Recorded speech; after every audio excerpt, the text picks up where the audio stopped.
Welcome back to the Faceoff. It's another Wednesday edition of the Faceoff as part of KXSC's 24-hour programming that's going to be going on for 2 weeks. This is part of KXSC's fundraiser. We put the fun in fundraising. To find out more what you can do for the KXSC fundraiser, log on to kxsc.org/fundraiser and learn more over there. In a March 11th broadcast, when I was discussing why Sidney Crosby was the best player, I also said that Ovechkin I also hinted that Alex Ovechkin may not be the player who he used to be. Well, since that broadcast, Alex Ovechkin has not only shut everybody else up in the hockey media, but especially me, and I have been served probably the biggest serving of crow that I've ever had on record, aside from also stating that the Tampa Bay Lightning will run away with the Southeast Division. That has proven to not be the case at all. Since that March 11th broadcast, Alex Ovechkin has scored 19 goals, and he now leads the NHL with 28. He's now ahead of Steven Stamkos, who has 27. It's just been a ridiculous tear that Alex Ovechkin has gone on, and he finally looks like the player that he used to be when he was tearing it up and scoring 50-plus goals in a season. He is also not that far behind Sidney Crosby in the point standings. He's fourth overall with 48. Sidney Crosby has 56. Steven Stamkos and Martin St. Louis are tied with 53.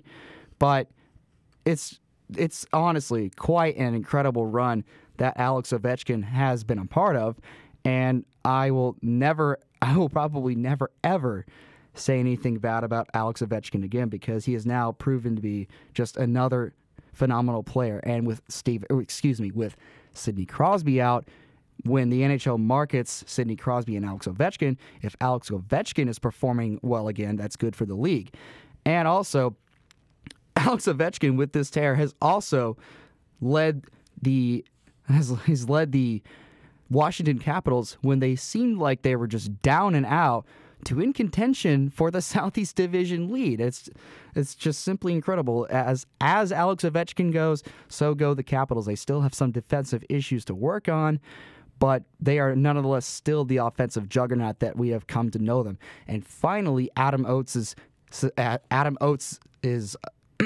system, which is generated from largely from heavy forechecking, is finally starting to pay off, and Alex Ovechkin is flourishing in the system. In a season where 48 games are only going to be played, he almost has 30 goals, which is a ridiculous pace. In a regular season that's 82 games, it's probably going to venture around 50 or so, judging by my very poor math skills, but that's not important.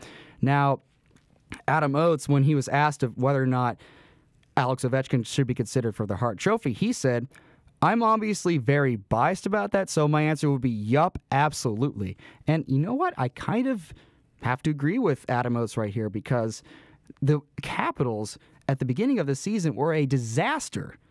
And now they've got 24 wins, and not many people saw this coming when the season began for the Capitals. They are now among the Eastern Conference's top teams, and they're still fighting for a playoff spot.